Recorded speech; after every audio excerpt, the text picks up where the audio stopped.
मध्य प्रदेश के 12 ज्योतिर्लिंगों में चतुर्थ ज्योतिर्लिंग ओंकारेश्वर सतपुड़ा विंध्याचल पर्वत के बीच कल कल बहती नर्मदा के तट पर बसा हुआ है। यहाँ की भौगोलिक स्थिति उज्जैन महाकाल की बात करें, अन्य बड़े ज्योतिर्लिंग की बात करें तो अलग है।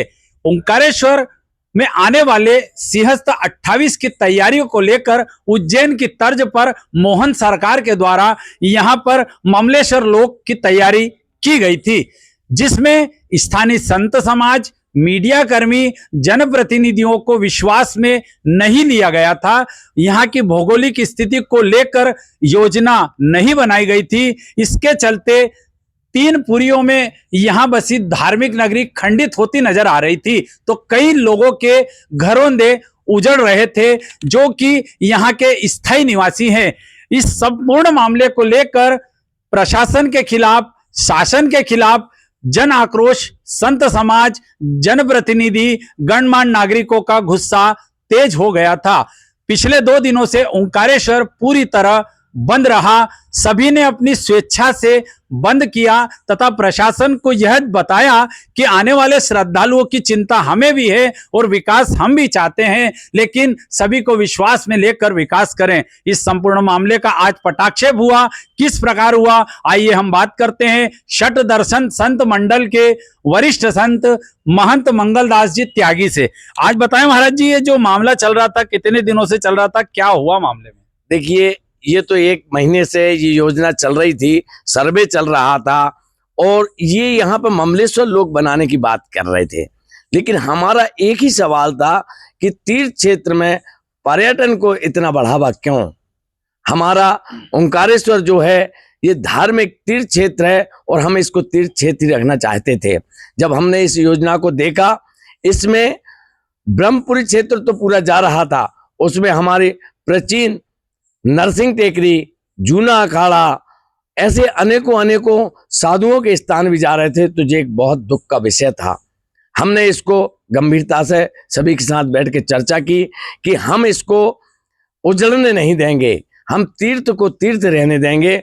उस विषय में सभी नगरवासियों ने नगर को बंद रखा अपनी इच्छा से। हमने कोई अभी आंदोलन शुरू नहीं किया था, लेकिन हमारे प्रदेश के मुख्यमंत्री, उनके संज्ञान में ये बात जब हमने पहुंचाई तो उन्होंने आज, जब हमारी यहाँ मीटिंग हो रही थी संत समाज की, तो यहाँ अपर कलेक्टर आए। उन्होंने कलेक्टर जी से बात करी, ऋषभ गुप्ता जी से, उन्होंने मुख्यमंत्री जी से बात करी। तो मुख्यमंत्री जी ने ये कहा कि विकास यहाँ जब करेंगे जब यहाँ के महात्मा, यहाँ के गणमान्य नागरिक, विप्रबंधु सभी को विश्वास में लेके सभी के हित में जो कार्य होगा, जब विकास होगा। अभी ममलेश्वर की जो ममलेश्वर लोक की बात थी, उन्होंने स्थगित कर दी है। ममलेश्वर महालोक को लेकर अपर कलेक्टर द्वारा वरिष्ठ अधिकारियों और मुख्यमंत्री से मोबाइल पर चर्चा के बाद यहाँ संत समाज की बैठक चल रही थी। सारे जनप्रतिनिधि, गणमान्य नागरिक आगामी रणनीति तय कर रहे थे। उस समय एक फरमान आया और आज महंत जी ने बताया कि स्थगित कर दिया गया। तो मैं जानना चाहूंगा कि अब जो महालोक है, आने वाले श्रद्धालुओं की भी सुविधा को ध्यान में रखना है, तो किस प्रकार बनना चाहिए, क्या सुझाव देंगे आप? देखिए, हमारे पास यहाँ पे योजनाएं हैं। यदि शासन प्रशासन के लोग हमारे बीच में बैठ के और हमसे चर्चा करेंगे तो हम अपनी योजना बताएंगे कि जो खाली रिक्त भूमि पड़ी हुई है यहाँ पे, वहाँ पे आप अच्छे से अच्छा कार्य कर सकते हैं। मैंने पहले भी सभी को बताया था आपके चैनल के माध्यम से कि ममलेश्वर भगवान, इसके बाद गौमुख घाट और सामने ओंकार महाराज। हमें पब्लिक को डिवाइड करना है। पब्लिक को डिवाइड करने के लिए हमें अलग अलग पहाड़ी पे अलग अलग स्थान बनाना पड़ेंगे, जिससे जनता का दबाव एक ही जगह ना पड़े। हमको भी पब्लिक की चिंता है कि बाहर से श्रद्धालु आते हैं, उनकी सुविधाओं का हमें ध्यान रखना है। अभी 2 दिन में ये पता लगा है सभी को कि यहाँ हम लोग जो रहते हैं, शासन प्रशासन तो उनकी व्यवस्था करता है, लेकिन इसमें ये बता दें आपको कि यहाँ के निवासी बाहर से आई हुई पब्लिक का कितना सहयोग करते हैं। ये 2 दिन में सभी को पता चल गया।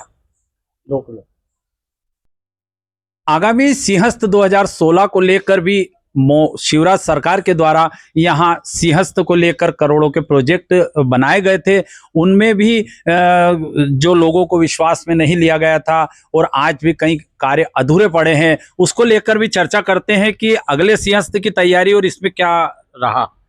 देखिए, पिछला जो सिंहस्थ था उसमें भी जनप्रतिनिधि, यहाँ के साधु संत, यहाँ के रहवासियों से कोई राय नहीं ली गई। मैं शासन प्रशासन से कहना चाहूंगा कि आप जो भी योजना बनाएं, यहाँ के जनप्रतिनिधि साधु संतों से सलाह मशवरा करके आप कोई भी योजना बनाएं। पहले भी हमने देखा, हमारा ओंकार पर्वत खंडित कर दिया गया, शंकराचार्य जी की जो मूर्ति बनी उस मूर्ति को बनने से फायदा नहीं हुआ है, अपितु यहाँ पे बहुत आपदाएं आई हैं और आप सब लोग इसके साक्षी हैं कि आपदाएं कितनी बड़ी बड़ी आई और हम नहीं चाहते कि आगे भी कोई यहाँ आपदा आए।